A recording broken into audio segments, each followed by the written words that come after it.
اور بے شک ہم نے حصول نصیحت کے لیے قرآن کو آسان کر دیا ہے، تو ہے کوئی نصیحت حاصل کرنے والا؟ السلام علیکم ورحمۃ اللہ وبرکاتہ۔ کیسے ہیں آپ سب؟ میری دعا ہے اللہ تعالیٰ آپ کو صحت و عافیت کی اور ایمان کی بہترین حالت میں رکھے۔ اللہ تعالیٰ آپ کے گرد گھومنے والے ہر شر کو خیر میں بدل دے، آمین یا رب العالمین۔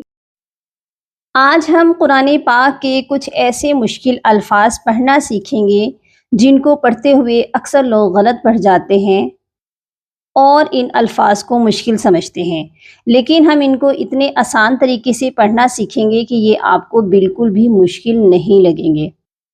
یہ الفاظ وَاعْلَمُوا کے پارے میں پارہ نمبر 10 سورۃ الانفال میں ہیں۔ سب سے پہلے سورہ انفال کی آیت نمبر 47 میں اس والے ورڈ کو دیکھ لیجئے جس کو اکثر لوگ پڑھتے ہیں بَطَرَوْا وَرِئَاءَ النَّاسِ۔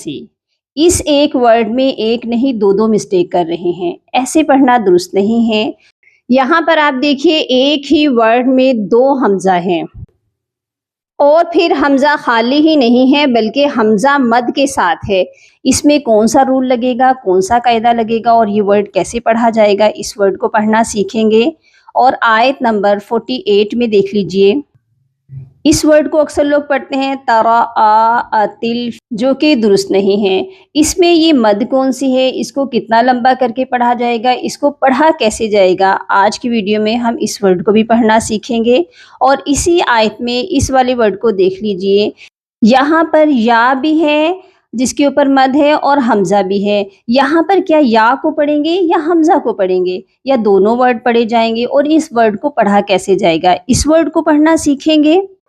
اور آیت نمبر 66 میں اس والے ورڈ کو بھی بہت سے لوگ پڑھتے ہوئے کنفیوز ہو جاتے ہیں کہ یہاں پر الف بھی ہے حمزہ بھی ہے، الف کے ساتھ اس حمزہ کو کیسے پڑھا جائے گا۔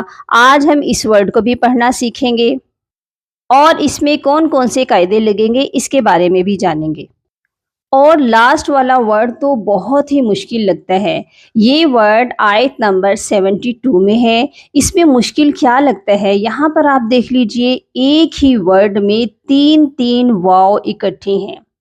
ان 3 واو کو ہم کیسے پڑھیں گے، اس ورڈ کو کمپلیٹ پڑھنا سیکھیں گے۔ بہت ہی انفارمیٹیو ویڈیو ہے، شروع سے لے کر اینڈ تک ضرور واچ کریے گا۔ اگر آپ کو ویڈیو اچھی لگے تو ویڈیو کو لائک اور سبسکرائب کر دیجئے، اور بیل آئیکن کو لازمی کلک کر لیجئے تاکہ آنے والی ہر نئی ویڈیو آپ تک پہنچتی رہے۔ اور ثواب کی نیت سے صدقہ جاریہ سمجھ کر زیادہ سے زیادہ شیئر ضرور کیجئے گا تاکہ اور لوگ بھی فیض یاب ہو جائیں اور اس نیکی میں آپ کا حصہ بھی شامل ہو جائے۔ اعوذ باللہ من الشیطان الرجیم، بسم اللہ الرحمن الرحیم۔ اس ورڈ کے ہم ہجے کریں گے یعنی سپیلنگ کے ساتھ پڑھیں گے۔ دال زیر دی، یا الف زبر یا، دیا را زیر ری، دیارہم۔ اس میم پر آپ نے غنہ کرنا ہے، اور میم پر غنہ کب کیا جاتا ہے، جب میم کے بعد حروف با آ جائے یا میم ساکن کے بعد میم آ جائے۔ اب یہاں پر میم کے بعد با ہے تو ہم نے اس میم ساکن پر غنہ کرنا ہے۔ دیارہم، با زبر با، طا زبر طا، بطا، را واو دو زبر راو، بطراو۔ را اور واو کے درمیان میں جو الف ہے اس کے اوپر کوئی حرکت نہیں ہے، اس کو آپ نے چھوڑ دینا ہے۔ را کو جب ہم واو کے ساتھ ملائیں گے تو یہاں پر ہم غنہ بھی کریں گے، اس کو جلدی سے نہیں پڑھنا، سختی سے نہیں پڑھنا، بلکہ یہاں پر ہم غنہ بھی کریں گے اور ملائیں گے بھی۔ اور کیوں ملائیں گے، اس قاعدے کا نام ہے ادغام مع الغنہ۔ جب بھی تنوین کے بعد یرملون کے یہ والے 4 حروف یا، میم، نون، واو، یہ 4 حروف آتے ہیں تو ہم ملاتے بھی ہیں اور غنہ بھی کرتے ہیں۔ ملانے کا مطلب ہوتا ہے ادغام، ٹھیک ہے، ہم یہاں ادغام کریں گے اور ساتھ میں غنہ کریں گے۔ کیسے ہوگا، بقراو، واو زبر وا، را زیر ری، وری، حمزہ الف مد زبر آ، وری آ. یہاں پر حمزہ اور الف کو الگ الگ نہیں پڑھنا، حمزہ کے ساتھ ہی الف پڑھا جائے گا، ٹھیک ہے؟ حمزہ کے ساتھ مل کر تقریباً 3 سے 4 الف تک. اس مد کو مد متصل کہتے ہیں، ٹھیک ہے؟ تو یہ کیسے پڑھا جائے گا؟ وری آ، حمزہ نون زبر ان، وری آ ان. یہاں پر یہ دونوں حمزہ پڑھے جائیں گے اور الف بھی پڑھا جائے گا. اب نون کے اوپر تشدید ہے، جب بھی نون کے اوپر تشدید ہو تو غنہ لازمی کیا جاتا ہے، ٹھیک ہے؟ درمیان میں الف اور لام دونوں خالی حروف ہیں، اس کو آپ چھوڑ دیجئے. یہ کیسے پڑھا جائے گا؟ دیارہم بقرا ورئاء الناس. اس ورڈ کو کیسے پڑھا جائے گا؟ اس کے بھی ہم سپیلنگ کریں گے. فلما، میم کے اوپر جب بھی تشدید ہو یعنی کہ یہ ڈبلیو والا نشان ہو تو میم پر لازمی غنہ کرنا ہے. فلما،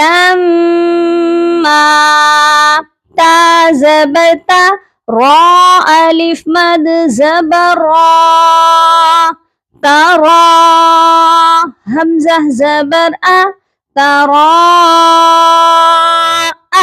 یہاں پر الف بھی پڑھا جائے گا اور حمزہ بھی. اچھا، یہ والی جو مد ہے اس مد کو مد متصل کہا جاتا ہے. اس کو ہم کیسے پہچانیں گے؟ یہ مد متصل کیسے ہے؟ جب بھی مد کے بعد حمزہ آ جائے اور وہ بھی اسی کلمے میں یعنی کہ اسی ورڈ میں ہو تو پھر وہ مد متصل کہلاتی ہے. اور اس مد کی جو مقدار ہے 3 سے 4 الف تک لمبا کرنا ہوتا ہے، ٹھیک ہے؟ ترا، اس تا کو ہم لام کے ساتھ ملائیں گے، درمیان میں الف آپ نے نہیں پڑھنا. تا لام زیر تل، تراءتل، فا زیر فی، حمزہ زبر ا، فی ا، تا کھڑی زبر تا، فی اتا، نون زیر نی، فی اتانی. اس ورڈ کو کیسے پڑھیں گے؟ فَلَمَّا تَرَاءَتِ الْفِئَتَانِ. ٹھیک ہو گیا؟ اب اس والے ورڈ کو دیکھ لیجئے. انی، نون کے اوپر تشدید ہے، جب بھی نون کے اوپر یہ والا نشان آئے یا میم کے اوپر آئے تو آپ نے لازمی غنہ کرنا ہے. اس میں دونوں جگہ ہم غنہ کریں گے، انی اور پر. کیسے ہوگا اس کو پڑھ کر دیکھتے ہیں. انی، غنہ کہتے ہیں آواز آپ کی 1 سے 2 سیکنڈ تک ناک میں ٹھہرنی چاہیے، ٹھیک ہے؟ آگے ہجے کرتے ہیں. با زبر با، را یا مد زیر ری، بری. اس را کو ہم نے باریک پڑھنا ہے اور یہاں پر جو مد ہے یہ بھی مد متصل ہے. اس کے بعد بھی فوراً حمزہ آ رہا ہے اور وہ بھی اسی ورڈ میں آ رہا ہے، ٹھیک ہے؟ اس مد کی مقدار بھی 3 سے 4 الف تک ہے. انی بری، حمزہ میم دو پیش بری یہاں پر میم مشدد ہے، ادھر بھی ہم غنہ کریں گے. میم نون زیر میو، کاف میم پیش کم، کم. نون ساکن پر ہم کریں گے اخفا یعنی کہ آواز آپ نے ناک میں چھپانی ہے نون کی، ٹھیک ہے؟ یہ ورڈ کیسے پڑھا جائے گا؟ انی بریء منکم. ٹھیک ہو گیا؟ اس کے بعد پھر تا کے اوپر تنوین ہے اور اس کے آگے یا ہے. یہاں پر کون سا قاعدہ لگے گا؟ یہاں پر بھی بہت سے لوگ غلطی کر جاتے ہیں، تو کر کے پڑھتے ہیں جو کہ درست نہیں ہے. اور اس کے آگے بھی الف بھی ہے اور حمزہ بھی ہے. یہاں پر حمزہ کو پڑھیں گے، الف کو پڑھیں گے یا دونوں پڑھا جائے گا؟ کیسے پڑھیں گے اس کو بھی پڑھنا سیکھتے ہیں. اس کے بھی ہم سپیلنگ کریں گے. صاد الف زبر صا، با زیر بی، صابی، را زبر را، صابرا، تا یا دو پیش توئی. یہاں تج ایسے آپ نے سختی سے نہیں ملانا. یہاں پر بھی ادغام مع الغنہ ہوگا کیونکہ یہاں پر بھی دیکھ لیجئے تنوین کے بعد یرملون کا یا آ گیا ہے.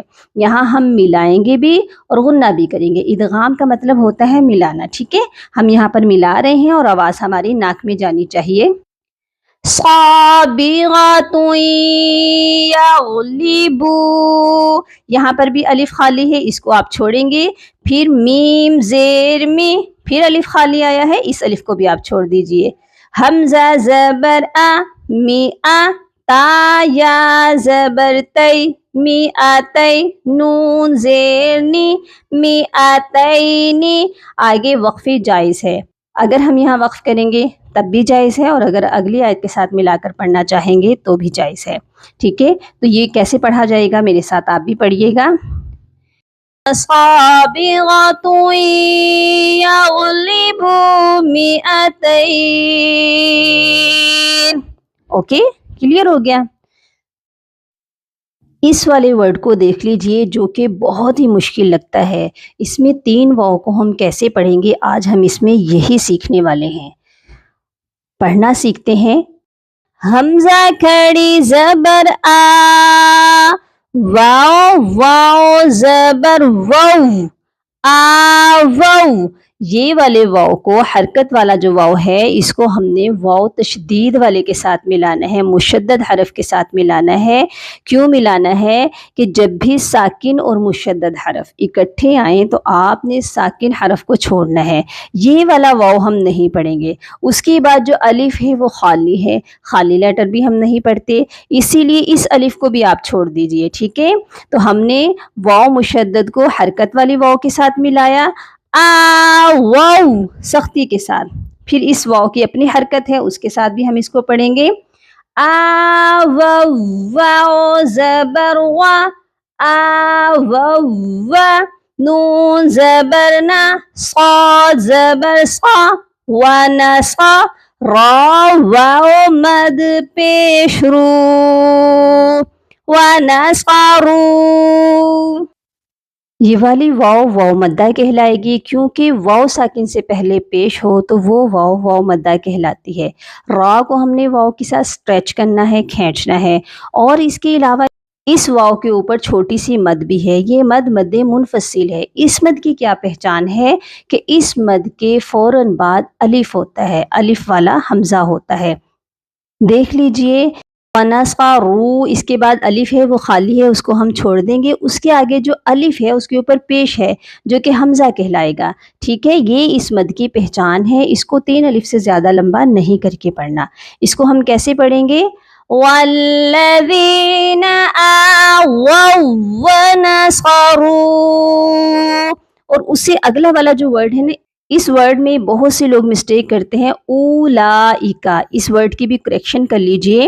حمزہ کو ہم پڑھیں گے حمزہ پیش او, واو کو ہم چھوڑیں گے. کیوں چھوڑیں گے؟ ہم نے پڑھا ہے نا کہ کوئی بھی خالی حرف جو حرکت کے بغیر ہو اس کو ہم نہیں پڑھیں گے. اس واو کو ہم نے نہیں پڑھنا, اسی لیے حرکت والے حرف کو کھینچے بغیر پڑھتے ہیں. آپ نے او کو کھینچنا نہیں ہے. حمزہ پیش او, لام مد کھڑی زبر لا, اولا. یہ والی مد مد متصل ہے. اس کے بعد اوریجنل حمزہ آیا ہے, وہ بھی اسی ورڈ میں ہے. ٹھیک ہے, اس کو ہم 3 سے 4 الف تک کھینچیں گے. یہ ورڈ کیسے پڑھا جائے گا؟ اولائکا. اس کو مکمل پڑھتے ہیں. والذین آووا ونصروا اولئک بعضهم اولیاء بعض. امید ہے آپ کو آج کا سبق بہت اچھے سے سمجھ آ چکا ہوگا. اپنی دعاؤں میں یاد رکھیے گا اور اپنا بہت سارا خیال رکھیے گا. فی امان اللہ. اللہم فقہنا فی الدین, اللہم بارک لنا فی اوقاتنا. سبحان ربک رب العزت عما یصفون, وسلام علی المرسلین, والحمد للہ رب العالمین.